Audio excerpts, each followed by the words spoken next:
जय हिंद दोस्तों। आज मैं पानीपत के प्रथम युद्ध का चर्चा करने वाला हूं। डियर फ्रेंड्स, पानीपत का युद्ध काफी चर्चित युद्ध है जो हरियाणा के पानीपत में हुआ था। यह युद्ध 1526 में इब्राहिम लोदी और बाबर के बीच हुआ था। इस युद्ध में इब्राहिम लोदी का हार हुआ था और बाबर का जीत हुआ था। भारतीय राजनीति में एक नया मोड़ आया जिसमें लोदी वंश को जड़ से उखाड़ कर फेंक दिया और लोदी वंश की जगह पर मुगल साम्राज्य का स्थापना हुआ। तो आइए आज हम वही पानीपत के युद्ध के बारे में, यानी 1526 में इब्राहिम लोदी और बाबर के बीच जिस युद्ध हुआ था उसी युद्ध का मैं आज चर्चा करने वाला हूँ। पानीपत का युद्ध सिर्फ देश में ही नहीं बल्कि पूरे विश्व में चर्चित है। भारतीय इतिहास हो और पानीपत का युद्ध की चर्चा ना हो, यह भारतीय इतिहास के साथ अन्याय होगा। ऐसे तो पानीपत के कई युद्ध हुए पर प्रथम युद्ध का काफी चर्चा होता है। जी, पानीपत का प्रथम युद्ध हुआ, दूसरा युद्ध हुआ, तीसरा युद्ध हुआ, बट अगर सबसे ज्यादा अगर सवाल आता है, लोग अगर पूछते हैं तो पानीपत के प्रथम युद्ध के बारे में पूछते हैं। लोग अक्सर पूछ देते हैं पानीपत का युद्ध कब हुआ था, या फिर अक्सर एग्जाम में सवाल आ जाता है कि पानीपत का प्रथम युद्ध कब हुआ था और किस किस के बीच हुआ था। यह युद्ध लोदी वंश को जड़ से उखाड़ कर फेंक दिया। डियर फ्रेंड्स, यह युद्ध के पहले से ही यहाँ लोदी वंश के शासक शासन कर रहे थे। बात ऐसा था कि जब पानीपत का युद्ध हुआ 1526 में, उससे पहले दिल्ली सल्तनत के कई शासक, कई वंश यहाँ पर शासन किए और दिल्ली सल्तनत के अंतिम वंश थे लोदी वंश। लोदी वंश का ही अंतिम शासक था इब्राहिम लोदी। उसी के साथ युद्ध होता है बाबर का, और यही युद्ध में क्या होता है, इब्राहिम लोदी का हार होता है और बाबर का जीत होता है। यहीं पर लोदी वंश को जड़ से उखाड़ कर फेंक देता है, मतलब यहीं से पर समाप्त हो जाता है आपका लोदी वंश, और साथ ही साथ यहीं पर समाप्त होता है दिल्ली सल्तनत। लोदी वंश की शुरुआत 1451 में ही हो गया था। जी हाँ फ्रेंड्स, लोदी वंश जो था, दिल्ली सल्तनत का जो वंश था, अंतिम वंश था लोदी वंश, इसकी शुरुआत भारत में 1451 में ही हो गया था। पहले आया था लोदी वंश के 3 शासक यहाँ पर शासन किए। पहले आया बहलोल लोदी, उसके बाद आया सिकंदर लोदी और अंत में आया इब्राहिम लोदी। हमने कहा कि लोदी वंश के 3 शासक यहाँ पर शासन किए। लोदी वंश का जो शुरुआत किए थे वो किए थे बहलोल लोदी। लोदी वंश का शुरुआत किसने किया था? लोदी वंश का शुरुआत जो है बहलोल लोदी ने किया था। उसके बाद आया सिकंदर लोदी और अंतिम आया कौन? इब्राहिम लोदी। यही इब्राहिम लोदी के साथ वो जो लोदी वंश का जो अंतिम शासक था इब्राहिम लोदी, उसी के साथ लड़ाई हुआ था किसका? बाबर का। यही इब्राहिम लोदी के साथ बाबर का युद्ध 1526 में पानीपत में हुआ, जिसमें इब्राहिम लोदी का हार हुआ और वीर गति को प्राप्त हुआ। दोस्तों, इब्राहिम लोदी और बाबर के बीच जब लड़ाई हुआ 1526 में पानीपत में, तो इब्राहिम लोदी का हार हुआ और हार के साथ उनकी मृत्यु भी हो गई। वो वीर गति को प्राप्त हुई चूंकि वो युद्ध भूमि में ही मारे गए थे। बाबर इब्राहिम लोदी को मारकर लोदी वंश के स्थान पर मुगल साम्राज्य का स्थापना किया। डियर फ्रेंड्स, यहीं पर होता है मुगल वंश का स्थापना। मतलब इब्राहिम लोदी को मारा, इब्राहिम लोदी को हराया, मतलब लोदी वंश का अंत कर दिया। और लोदी वंश का अंत करके बाबर एक नया राजवंश का स्थापना किया और वो था मुगल वंश। डियर फ्रेंड्स, मुगल वंश का स्थापना 1526 में हुआ, यानी जिस साल पानीपत का प्रथम युद्ध हुआ, तो युद्ध की समाप्ति के बाद वहां पर नया राजवंश जो आया वो आया मुगल वंश, और मुगल वंश की स्थापना 1526 में ही बाबर ने कर दिया था। यह पानीपत का प्रथम लड़ाई था जो 1526 में हुआ था। कौन सा लड़ाई? जो हरियाणा में हुआ था बाबर और इब्राहिम लोदी के साथ। यानी पानीपत का प्रथम युद्ध बाबर और इब्राहिम लोदी के साथ हुआ था। सवाल अगर कोई पूछे कि पानीपत का प्रथम युद्ध किस किस के बीच हुआ था, तो आप आराम से बता सकते हैं कि पानीपत का प्रथम युद्ध इब्राहिम लोदी और बाबर के बीच हुआ था, जिसमें बाबर का जीत हुआ था और इब्राहिम लोदी का हार हुआ था।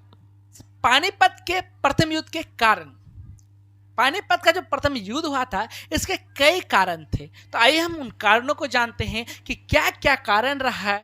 पानीपत के प्रथम युद्ध के कारण बाबर की महत्वाकांक्षा। जी, ऐसे तो अनेक कारण थे, उनमें से एक कारण है बाबर की महत्वाकांक्षा। जी दोस्तों, बाबर एक महत्वाकांक्षी शासक था।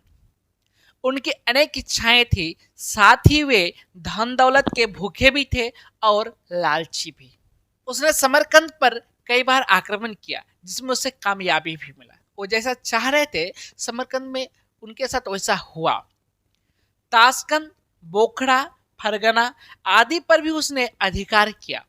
यहाँ वे ज्यादा समय तक नहीं टिक पाए। जिस तरह समरकंद पर टिके थे, जिस तरह कामयाबी उसको समरकंद पर मिला, वैसा कामयाबी इन जगहों पर उन्हें नहीं मिला। वे समझ गए उनकी तमन्ना यहाँ पूरी नहीं होगी। वो जिस तमन्ना के साथ इन जगहों पर आक्रमण किए थे, अटैक किए थे, वो तमन्ना उनका वहां पर पूरी नहीं हुई। इस प्रकार बाबर की महत्वाकांक्षा ने उसे भारत पर आक्रमण करने में प्रेरित किया। एक बूढ़ी औरत थी जो 111 साल की थी। एक बूढ़ी औरत थी जो 111 साल की थी। उन्होंने इसको काफी प्रोत्साहन किया, काफी उत्साहित किया भारत में आक्रमण करने के लिए। वे बोली कि तैमूर लंग भारत पर आक्रमण किया था। तैमूर लंग एक शासक था जो भारत पर आक्रमण किया था। ये बात उस बूढ़ी औरत को पता था, जो बहुत सारे धन दौलत भारत से ले गए थे। ये बात वो बूढ़ी औरत बाबर को सुनाए। कहानी सुनने के बाद बाबर भारत पर आक्रमण करने का निश्चय किया। भारत की धन संपन्नता, भारत आज से ही नहीं, भारत शुरू से ही धन दौलत से पूर्ण देश है, जिस कारण इसे सोने का चिड़िया कहा जाता था। जी हाँ दोस्तों, भारत को सोने का चिड़िया कहा जाता था। यहाँ पर बहुत सारे शासक, बहुत सारे विदेशी शासक इस पर आक्रमण किए और यहाँ से धन दौलत लेकर चले गए। जैसे मोहम्मद गौरी, मोहम्मद गजनी। भारत शुरू से ही धन दौलत से पूर्ण देश है, ये बात पूरी दुनिया जानता है। जब ये बात बाबर को पता चला, तब वो भी इस पर आक्रमण करने के लिए आकर्षित हुआ। बाबर धन दौलत लूटने के ख्याल से भारत पर आक्रमण किया था। भारत की राजनीतिक गड़बड़ी। दोस्तों, यह ऐसा कोई शासक नहीं था जो पूरे भारत को एकता के सूत्र में बांध कर रखे। जैसे कि आपको पता है, भारत में भी 28 राज्य और 8 केंद्र शासित प्रदेश है। बट कोई केंद्र शासित प्रदेश या कोई राज्य ऐसा नहीं भारत से अलग हो सके। सब के सब एक साथ जुड़े हुए, इसलिए कहा जाता भारत राज्यों का संघ है, ये टूट नहीं सकता है। हमारा संविधान ऐसा ही लिखा गया है जो पूरे भारत को, सारे राज्य और केंद्र शासित प्रदेश को एक जगह संगठित करके रखे।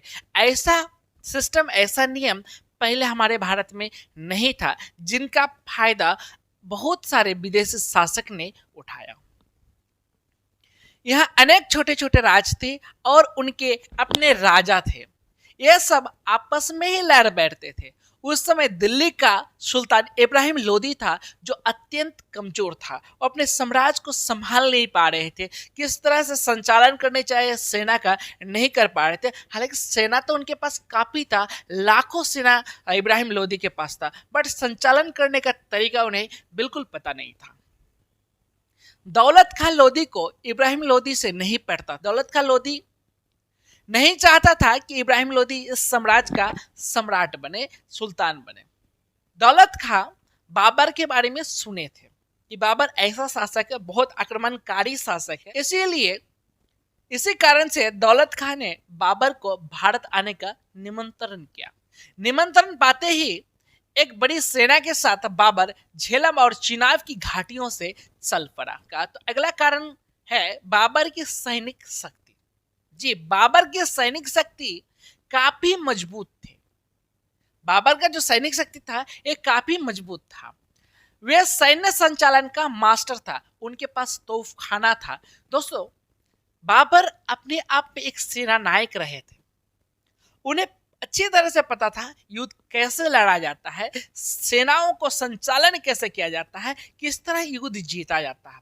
क्योंकि पानीपत युद्ध के पहले कई सारे युद्ध उन्होंने जीत चुके थे। यही वजह था उनके पास मात्र 12,000 सेना थे और इब्राहिम लोदी के पास 1 लाख सेना थे। फिर भी इब्राहिम लोदी हार गए और बाबर जीत गए। दोस्तों, उनके पास तोपखाना था, उनकी सेना में उस्ताद अली और मुस्तफा जैसे बहादुर सिपाही थे। ये जो थे उस्ताद अली और मुस्तफा, ये दोनों तोप दागने में एक्सपर्ट थे। एक काफी एक्सपर्ट थे तोप दागने में।